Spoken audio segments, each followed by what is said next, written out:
کۆبوونەوەی دەستەی سەرۆکایەتی پەرلەمان و سەرۆک فراکسیۆنەکان لەسەر پرسی سەرۆکایەتی هەرێمی کوردستان بەبێ ڕێکەوتن کۆتایی هاتوو.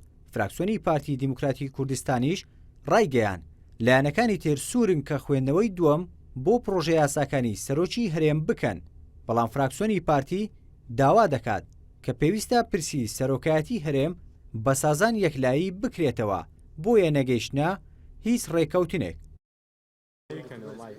ئەو فراکسیۆنانەی کە پرۆژە یاسایان پێشکەش کردووە لەسەر پرسی سەرۆکایەتی هەرێم ڕەخنە لە پارتی دیموکراتی کوردستان دەگرن کە هیچ چارەسەرێکی پێشکەش نەکردووە و کەچی داوای سازان دەکات لەسەر پرسەکە لە کاتێکدا لایەنەکانی تر بەمەبەستی ئامادەکاری بۆ ئەنجامدانی خوێندنەوەی دووەم بۆ پرۆژە یاساکانی هەمواری یاسای سەرۆکایەتی هەرێم بڕیارە سەرۆکی پەرلەمان و لیژنەی یاسایی کۆ ببنەوە بۆ بڕیاردان لە نووسینی راپۆرت لەسەر کۆبوونەوەکەی سەرۆکی پەرلەمان و لیژنەی یاسایی لەسەر پرسی سەرۆکایەتی هەرێم بڕیارە ڕۆژی سێشەممە بەڕێوە بچێت وەک خۆیان دەڵێن.